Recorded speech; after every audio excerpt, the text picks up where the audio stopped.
kusoo dhawaada Kafton Media fadlan subscribe saar kanaalka hadduu ku cusub yahay kabeelka riix casharkii hore waxaan kusoo daraasaynay introduction to biology ama dhaca biology-ga maantana waxaan daraasaynaa branches of biology waxaa la socodsiinaya anigoo Daahir Maxamed Axmed xagga farsamadana waa Axmed Haashim waxaan hore u soo sheegnay qeybaha waaweyn uu leeyahay biology-ga taasoo aan soo dhaanay botany and zoology.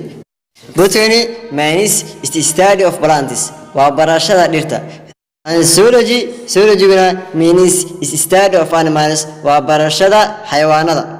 Haddana waxaan qaadan doonaa smaller branches of biology. Laamaha yaryar ee biology-ga. Waxaa jira smaller branches of biology.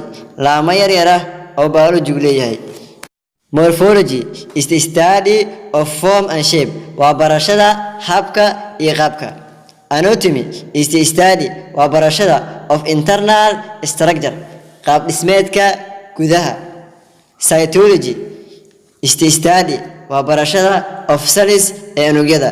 Histology is the study waa barashada of tissue ee nudaha.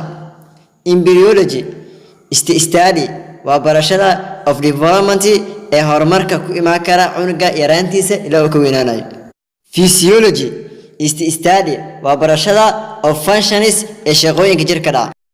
Taxonomy is the study waa barashada classification kala qaybsanaanta, identification aqoonsiga, and naming iyo magacaabida of living organisms ee waxyaabaha nool.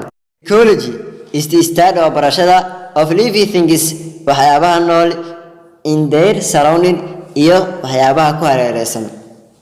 Genetics is the study waa barashada inheritance waxyaabaha la iska dhaxli karo ama qofka waalidkiisa oo ku dhaxli karo. And variation iyo labada qof oo dhashay wuxuu kala bedelaan karaan. Parasitology is the study waa barashada of parasites ee dhulka noolayaasha. Entomology is the study waa barashada of insects ee cayayaanka. Pathology is the study waa barashada of diseases ee cudurrada. Potency of biology muhiimadda ay leedahay barashada biology-ga. In study of biology-ga barashadiisu one requires waa midka keliya ee u baahan very useful knowledge aqoon waxtar leh that can be used taasoo loo adeegsan karo in many ways habab kala duwan. And there are waxay kala yihiin in solving environmental problems in lagu xaliyo problemyada deegaaneed. Conservation of natural resources in la dhowro kheyraadka dabiiciga ah.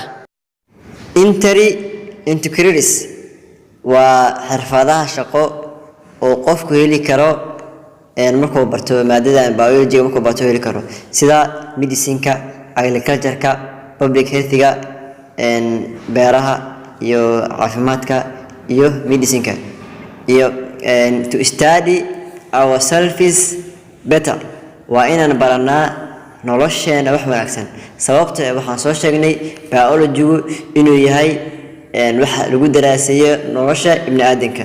Sidaa darteed wuxuu ka hadlayaa ama importance-giisa kamid ah faa'iidadiisa inaan ogaano nolosheena ama nolosha waxyaabaha nool wax wanaagsan ka ogaano.